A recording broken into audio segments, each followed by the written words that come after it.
আসসালামু আলাইকুম বন্ধুরা, কেমন আছেন? আজ আমি বানাবো কিমা পুরি।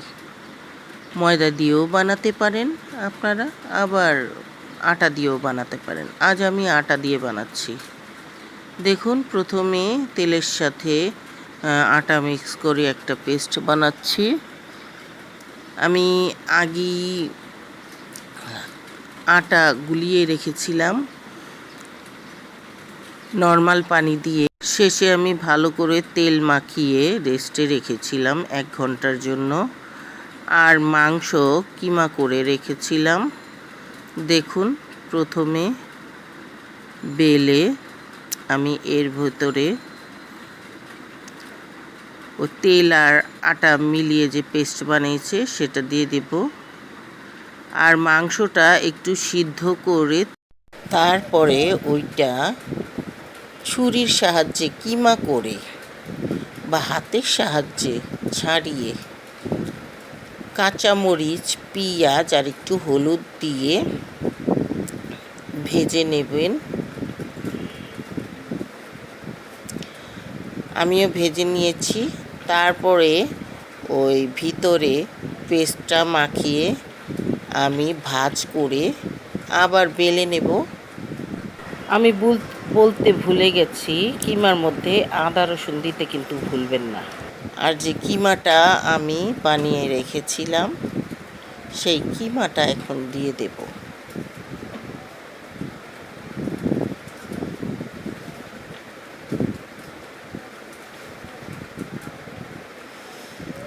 দেখুন, এভাবে দুবার করে বেলে কিমাটা ভরলে পরে পুরিটা অনেক খাস্তা হবে, কারণ কিমা পুরি তো একটু মোটা হয়। এভাবে বেললে পরে অনেক খাস্তার মুচমুচে হবে, লেয়ারটা সুন্দর হবে, খেতে অনেক স্বাদ লাগবে, অনেক সুস্বাদু। আপনারা একবার বানিয়ে খেয়ে দেখেন কেমন লাগে। দেখুন, এভাবে আমি সবগুলো বানিয়ে নিয়েছি। এখন আমি তেলটা কুসুম গরম হলেই আমি পুরিগুলো এর মধ্যে ভেজে নেব।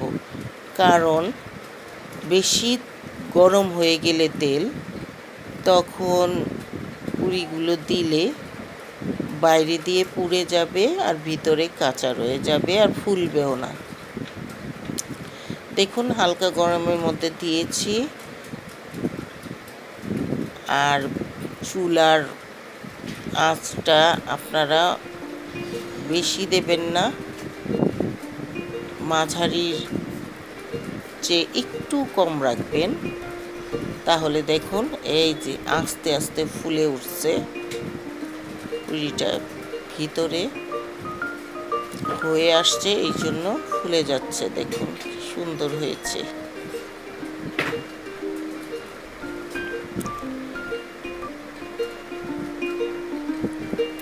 এইভাবে কিমা পুরি বানালে হোটেলের চেয়েও কম হবে না,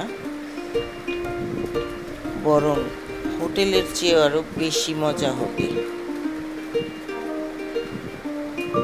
আমার এই পুরি আপনাদের যদি ভালো লেগে থাকে তাহলে সাবস্ক্রাইব, লাইক, কমেন্ট, শেয়ার করবেন। আমাকে সাপোর্ট করবেন প্লিজ। দেখুন, হয়ে গেছে আমার সবগুলো।